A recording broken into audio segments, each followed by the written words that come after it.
Jemaah sekalian dimuliakan Allah Subhanahu wa taala, memperhatikan Al-Quran itu sangat kemuliaannya buat kita. Semakin banyak perhatikan Al-Quran, semakin manfaatnya buat kita. Contoh, ayat Al-Kursi, satu ayat. Rasulullah SAW bersabda, "Man qara'a ayat Al-Kursi dubura kulli salatin laysa bainahu wa bainal jannati illa an yamut." Barang siapa yang membaca ayat Al-Kursi setiap habis salat fardu, tidak ada sesuatu yang mampu menghalanginya masuk surga. Ayat Al-Kursi ini satu ayat menjaminkan kita masuk surga. Kalau satu ayat menjaminkan kita masuk surga, gimana suratul Baqarah seluruhnya? Gimana lagi 30 juz Al-Quran? Kata Siti Aisyah radhiyallahu anha, jumlah tingkatan dalam surga Allah sesuai jumlah ayat Al-Quran. Oleh karena itu tidak ada yang lebih tinggi di dalam surga Allah daripada Ahlul Quran. Karena nanti Ahlul Quran ketika masuk surga Allah suruh baca dan naik. Baca sebagaimana kamu baca di dunia dan naik posisimu dan darjatmu di dalam surga. Baca naik terus, baca naik sampai bersama Nabi Muhammad di darjat yang tertinggi di dalam surga Allah. Ini semua berkat Al-Quran. Belum lagi syafaat Al-Quran, belum lagi anak penghafal Al-Quran menghadiahkan 2 mahkota untuk kedua orang tuanya, belum lagi setiap satu huruf dapat 10 kebaikan, belum lagi Al-Quran akan menemani kita saat sakratul maut, belum lagi Al-Quran akan temani kita saat menghadapi mungkar nakir di dalam kubur, belum lagi saat dibangkitkan oleh Allah akan bersama Al-Quran sama kita, belum lagi saat dihisab Al-Quran akan menemani kita, belum lagi saat kita berjalan di atas sirat Al-Quran masih berkenan menemani kita sampai ke pintu surga. Bahkan ketika masuk surga Al-Quran tidak akan tinggalkan kita, masih terus masuk bersama kita di dalam surga sampai naik darjat yang tinggi di dalam surga Allah Subhanahu wa taala. Kewajiban kita cuma satu, coba berapa panjang balasan Al-Quran sampai ke surga, tapi diminta cuma satu, berkenan menjadikan Al-Quran teman kita di dunia. Temanilah Al-Quran, akan Al-Quran berkenan temani kita sepanjang hayat, bahkan sepanjang perjalanan kita menuju surga. Itu kemuliaan Al-Quran. Cukup ada seorang ulama dari At-Tabi'in bernama Abdullah As-Sulami, Abu Abdurrahman Abdullah As-Sulami, Abdullah bin Habib As-Sulami. Ditanya, beliau 70 tahun mengajar Al-Quran. Ditanya, wahai imam, apa yang membuat kamu sabar sampai 70 tahun mengajar Al-Quran? Kata beliau, yang membuat aku sabar dan minat menjaga keistiqomahan, bersabda Rasulullah sallallahu alaihi wasallam, khairukum man ta'allama al-Qur'ana wa 'allamah, sebaik-baik manusia yang mempelajari Al-Quran dan mengajarnya. Itulah ingin saya menjadi orang yang baik bagi manusia, sebagaimana bersabda Rasul, itulah yang membuat saya sabar dalam mempelajari dan mengajar Al-Quran. Siapa yang tidak mau jadi manusia yang terbaik menurut Rasulullah sallallahu alaihi wasallam? Itulah bersama Al-Quran. Mohon maaf, siapa Ali Jabir? Hamba yang biasa, banyak kekurangannya, yang Allah anugerahkan kemuliaan bukan karena siapa-siapa, tapi karena Al-Quran. Dihormati, didepankan, dan semua orang penghafal Al-Quran, berapapun usianya, dihormati, didepankan, dimuliakan. Semua berkeinginan bisa bersalaman. Kita melihat dan menonton acara Hafiz Indonesia, jangankan anak-anak, bahkan yang cacat luar biasa Allah tunjukkan bagaimana kelebihan Al-Quran. Yang buta bisa hafal Al-Quran, yang lumpuh badannya dan jasadnya seperti alana yang tidak bisa jalan hafal Al-Quran. Naja yang luar biasa dahsyat, otaknya terganggu tapi bisa hafal Al-Quran. Dia tidak bisa baca, kasih Al-Quran suruh baca, dia tidak bisa baca. Tapi ditanya, tes hafalannya, hafal. Berapa ayatnya? Hafal. Nomor berapa? Hafal. Kanan kiri hafal, atas bawah hafal. Allah menunjukkan kepada kita, Allah tidak akan melepaskan Al-Quran menjadi jaminan ditolong. Inna nahnu nazzalna dzikra wa inna lahu lahafizun. Kami telah menurunkan Al-Quran dan kami akan menjaganya. Di antara terjaga Al-Quran secara fisik, terjaga Al-Quran secara tulisan, terjaga Al-Quran secara suara, dan terjaga ahlul Quran, para penghafal Al-Quran. Oleh kerana itu jamaah sekalian, selalu saya mendorong masyarakat, kalau kaum muslimin muslimat di Indonesia merasa dirinya gagal menjadi penghafal Al-Quran, jangan putus asa, tetap masih anda bisa menjadi ahlul Quran.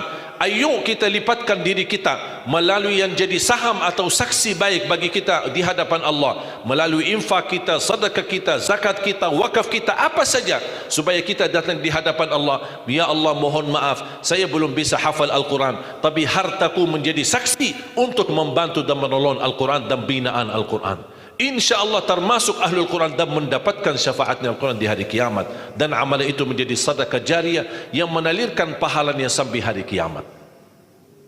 Semua harus bisa berjuang. Tidak boleh ada orang berkata saya tidak bisa, tidak bisa hafal. Insya Allah anakmu bisa hafal.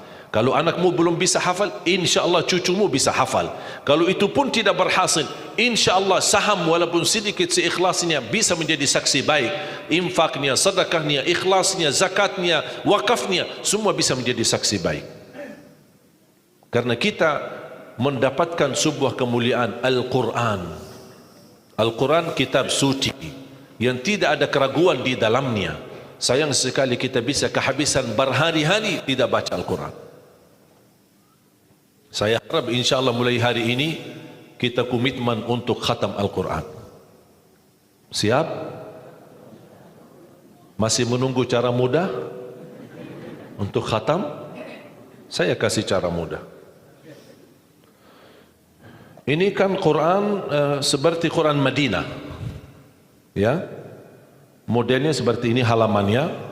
Sekarang sudah banyak di Indonesia, seperti Quran Syamil atau Quran ini sudah mulai seperti ini, Quran Madinah, ya. Maksudnya model cetakannya dicetak seperti ini, mulai dari ayat, kalau di akhir halaman ditutupi dengan ayat.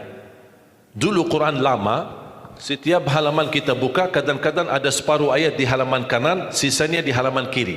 Sekarang Quran Madinah tidak boleh begitu. Termasuk sudah mulai di Indonesia yang sudah disahkan oleh Kementerian Agama, disesuaikan seperti Quran Madinah. Jadi halamannya atas mulai dari ayat, kalau di akhir halaman ditutupi ayat, tidak disambungkan ke halaman berikutnya, supaya teratur. Di antara mereka susun setiap satu juz 20 halaman, dihitung seperti itu supaya rapi. Apa tujuan? Sebenarnya saya mengambil kesimpulan dari hikmah itu. Kenapa setiap juz 20 halaman?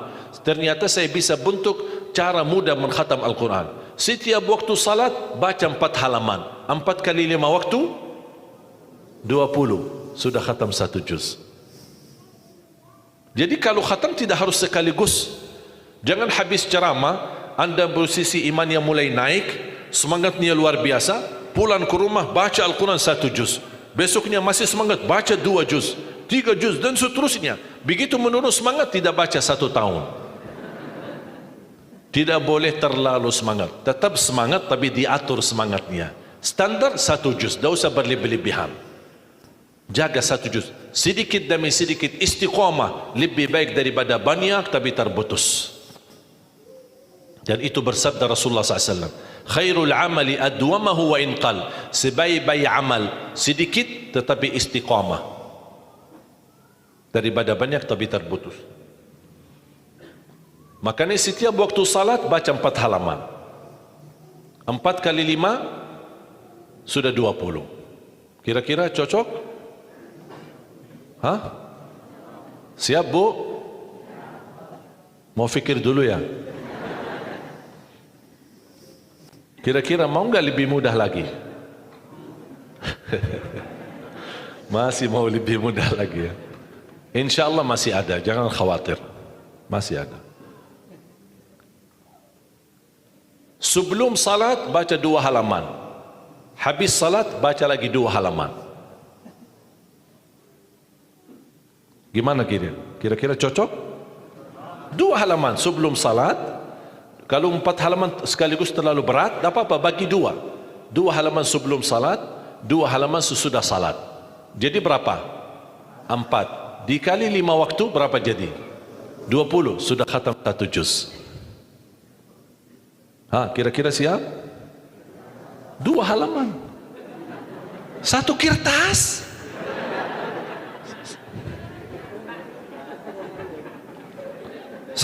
Satu lembar ya. Satu kertas.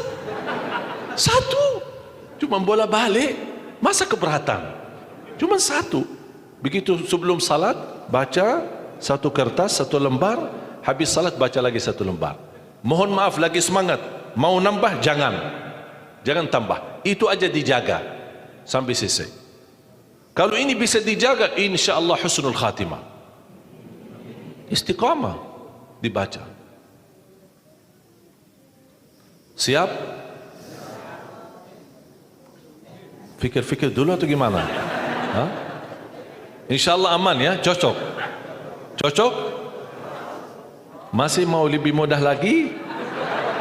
Hah? Bu, mau? Mau lebih mudah. Ini cara yang tadi yang saya sampaikan, setiap salat, sebelum salat 2 halaman, habis salat 2 halaman, dan seterusnya sampai khatam 1 juz. Itu cara yang termudah untuk orang yang paling malas.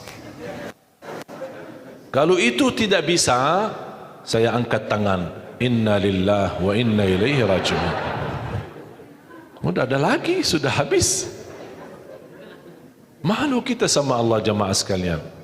Wallahi waktu kita banyak. Ketika saya berhasil khatam 10 jam bisa khatam 30 juz.